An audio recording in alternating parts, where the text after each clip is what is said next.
Recording in progress.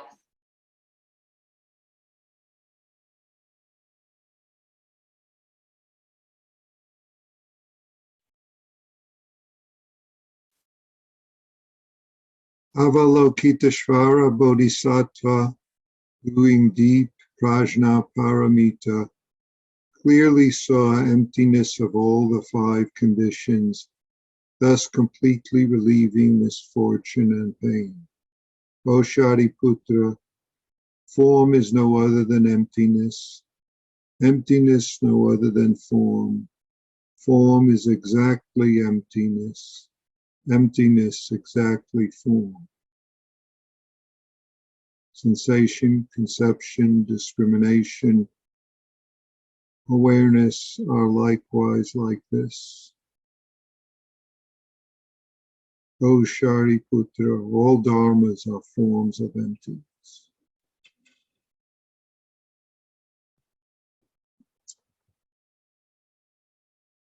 I come back to this because this fundamental point is elaborated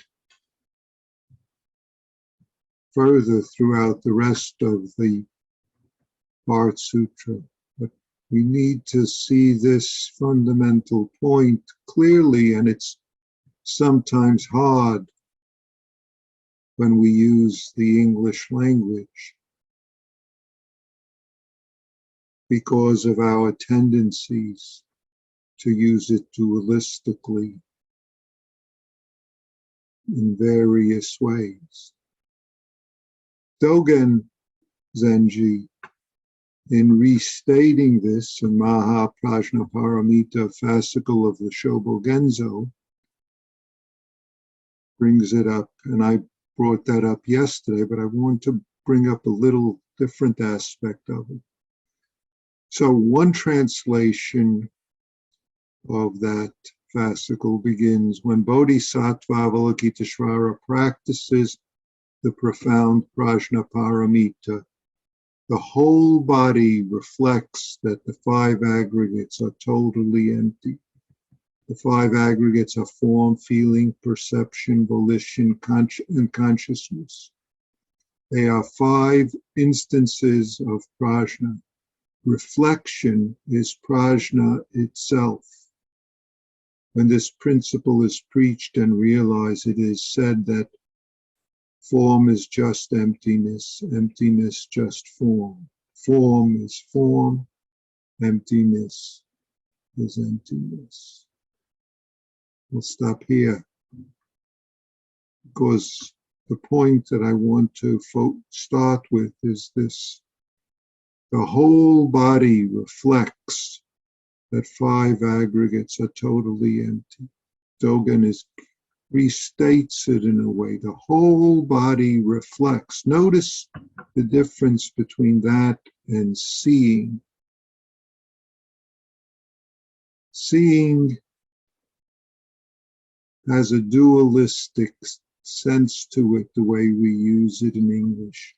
Not only does it have a dualistic sense, but it's just one aspect of the whole of being, whereas Dogen wants to emphasize the whole body reflects. Reflects is different than seeing.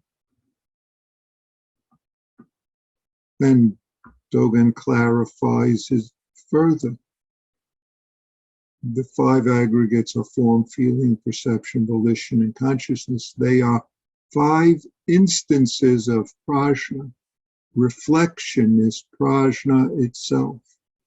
Reflection is just the nature of the whole body. Is he saying the whole body reflects? Another translation of this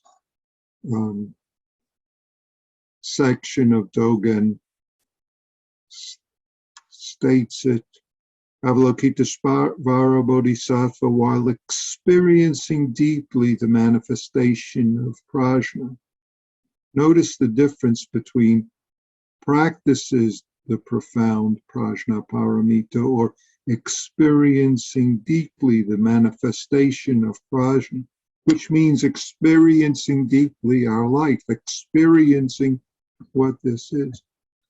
Clearly saw with the entire body that all the five skandhas are empty. Whole body reflects, clearly saw with the entire body. Whole body reflects, clearly seeing with the entire body. How is that different than the way we tend to see, or we tend to take the word see? It's important to see that difference.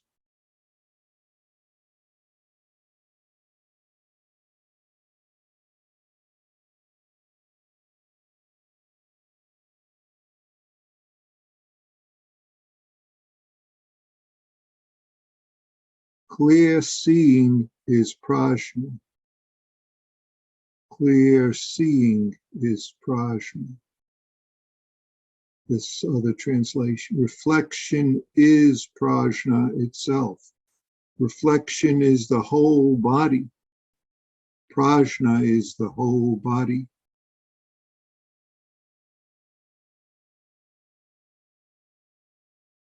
But if we get into some idea of form and emptiness, Dogen further clarifies form is form. Emptiness is emptiness.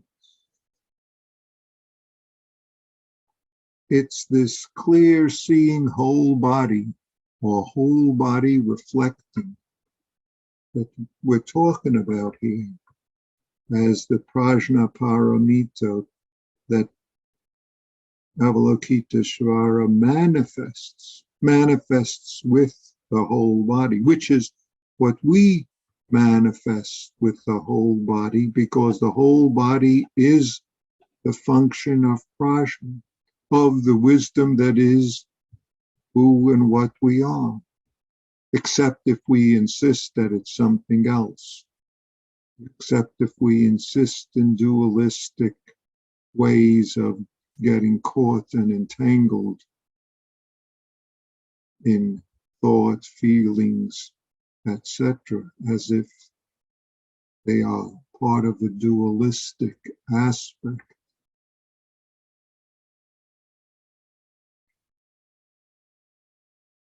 Being prajna.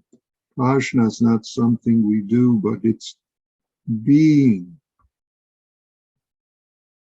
Prajna is the practice of being.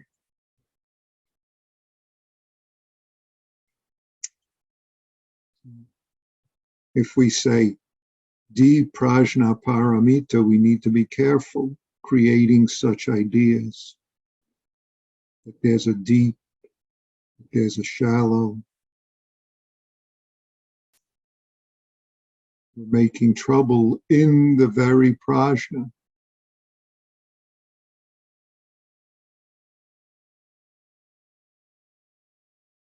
The fullness of who and what we are is the fullness of prajna all the time. Though we miss it when we, as we use the word, are caught up in self-centeredness, caught up in dreams, caught up in various aspects, and we bifurcate, trifurcate, cut up what we are. What's this? Even if we use the word clear seeing, Hakuin, if you remember, says the entire earth is the eye of a Buddhist practitioner. The entire earth. It's not some little thing in your face. This is the reflecting the whole body. This is the clear seeing. Seeing with the entire body, with the entire earth. This is what Hakuin calls an invincible diamond eye, free of even the finest dust, meaning the finest anything that's separate. anything that's other, anything that's even self. But if we get in trouble with it, with all the mine, not mine, yes, no, like, don't like, then the emptiness of the various functions, if I use that word, is missed because we entangle in those functions.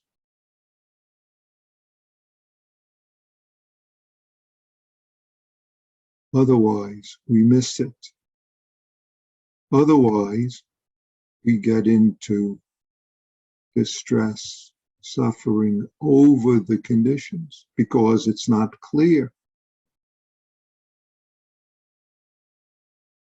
It's not clear because we believe that, if I use the word, the dualism,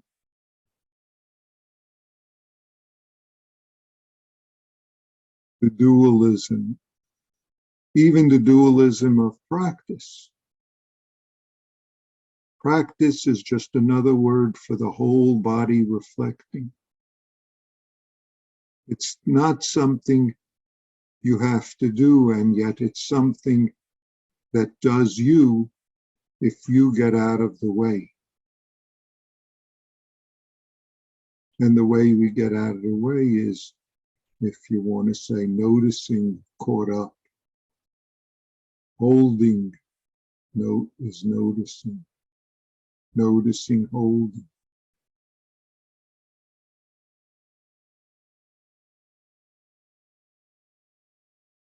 Then we miss what we are.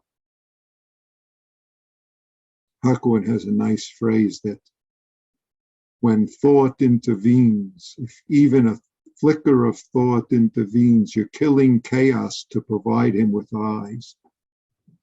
Meaning, if our practice, even much less the rest of our life, is based on this thoughts, emotions, based on those, on that dualistic way of functioning and being, then we're killing our life even as we think we're clarifying it, creating a wounds where we're healthy from the beginning. This is why this Heart Sutra is so valuable, so important. So we use dirty words like form and emptiness and form. But we have to know that those are just dirty words. Useful, but making trouble. Hakuin, who has got a, if I use the word, a wicked sense of humor, says about form is emptiness and emptiness is form. He says it's striking aside waves to look for water.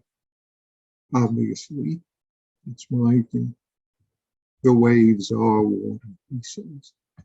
Striking aside waves to look for water when waves are water. Hear that? Our very life reflects the form is emptiness. The form that isn't hindered by emptiness. It's the emptiness that is the very body of the form, if we say that. So we use expressions like not to.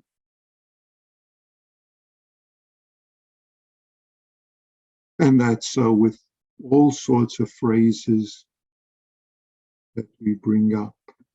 The only point of the Heart Sutra is trying, I shouldn't say trying, is to help us clarify, because we're so sure of our usual way of functioning. so sure of our usual way of functioning.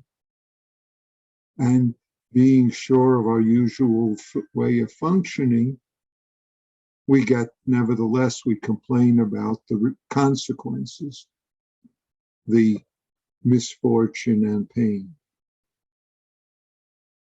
That's, if I say it, the reason why, how we bring up things like this. Form is emptiness, emptiness is form.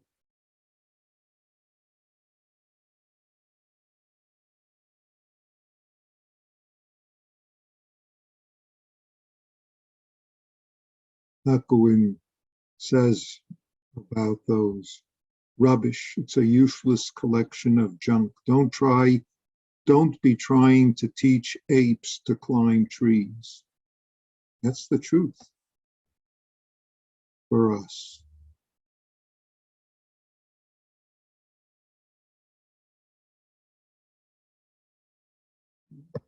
Our whole life is nothing but this prajna manifesting. So Dogen can say 12 instances of prajna paramita are 12 entrances of sense perception. So he goes on, 18 instances of prajna are eyes, ears, nose, tongue, body, mind, sight, sound, smell, taste, sensations, and properties, plus consciousness of eyes, ears, nose, tongue, body. Even suffering, accumulation, succession, and the way. That's the Four Noble Truths. Suffering, attachment, end of attachment, and a eightfold path. Them very selves as they are, Dogen says, further 4 instances of prajna. So we're always this prajna. So we approach practice not in a dualistic, goal-oriented way. From the very beginning, our whole life is this practice. It's not something else. It's not something else.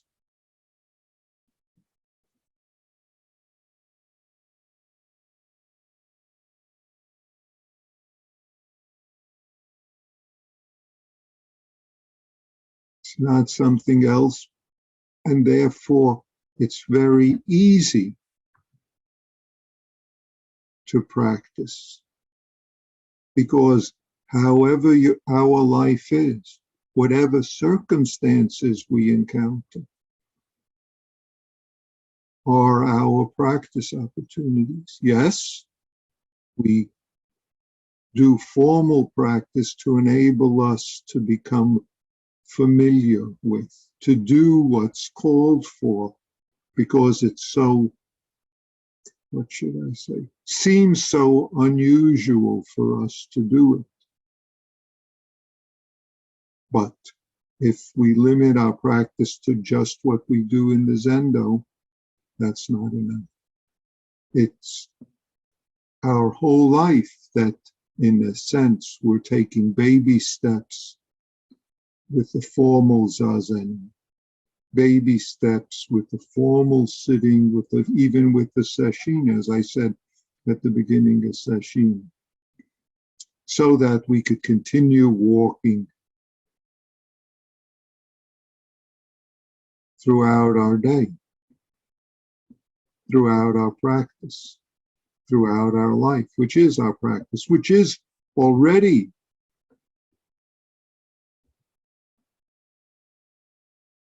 prajna.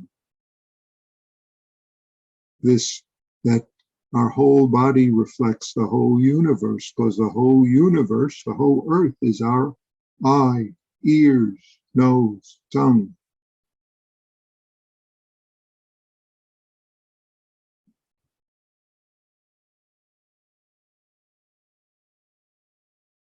Dogen reminds us, no, not Dogen, excuse me, Hakuin reminds us in terms of form, sensation, conception, discrimination, awareness, or whatever words we use. He says, oh, that's wallowing in the grass. He says, if you pass these strange apparitions without alarm, they self-destruct. Snow Buddhas are terrible eyesores when the sun comes out. So that's to remind us that if we start seeing what it is we usually assume about our life, the various functions, the various circumstances, situations, beings, if we see them without alarm, they self-destruct. Or as the expression that Joko encouraged some people, thanks for everything, I have no complaints whatsoever. Then all these strange apparitions that create harm and suffering for us, they self-destruct. They are the snow Buddhas that melt when the sun comes out. Now, they are the eyesores that are seen for what they are when the wisdom of prajna, the wisdom of clear reflecting with whole body. If I use the word experiencing with whole body mind, of course. As soon as I use one word, the dualistic tendencies, dualistic traps are there. So then we add others, for other words, to maybe help us clarify. If you're getting stuck with the word forms, know that those are empty. Getting stuck with the word emptiness, it's exactly form. And all the other aspects, whether it's the 5 skandhas or the various other elaborations that the Heart Sutra does. But that's itself, as Hakuin mentioned, could be a couple of rat droppings, rat turds that would throw into a wonderful stew that is our life. That this is the waves of water that is our life, that we want to pick and choose in. In a way, the Heart Sutra is an encouragement for us. Various facets of encouragement, various facets of practice reminders when and how we are entangled in different aspects of this life. When we are entangled in fear, when we are entangled in conditions, when we are entangled in, and you fill in the various things, what we do, what others do, what we don't do, what others don't do, what the universe does or doesn't do. And the Heart Sutra lays it all out. Not born, not destroyed, not stained, not pure, without loss, without gain, so on and so forth. And we recite it over and over to help us become it, so that it can be there when needed to assist us in not becoming something else, but being what we always are, who we always are, allowing our whole body to reflect this wisdom that we are, all the different instances of wisdom, the profound wisdom that takes care of, if I use the word, all suffering. Not something extra, but what we've always been and always are. And so is all the others who we meet.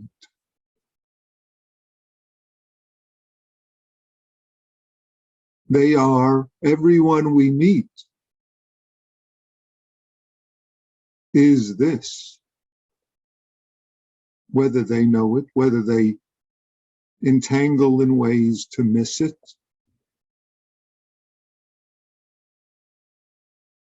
or not. Whether they become alarmed about it, as we do, in different ways.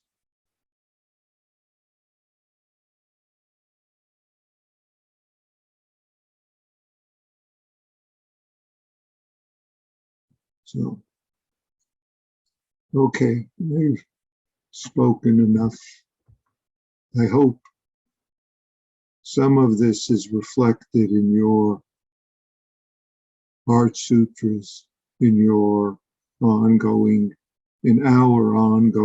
practice, in our ongoing zazening, sitting, walking, eating, and throughout our life. So,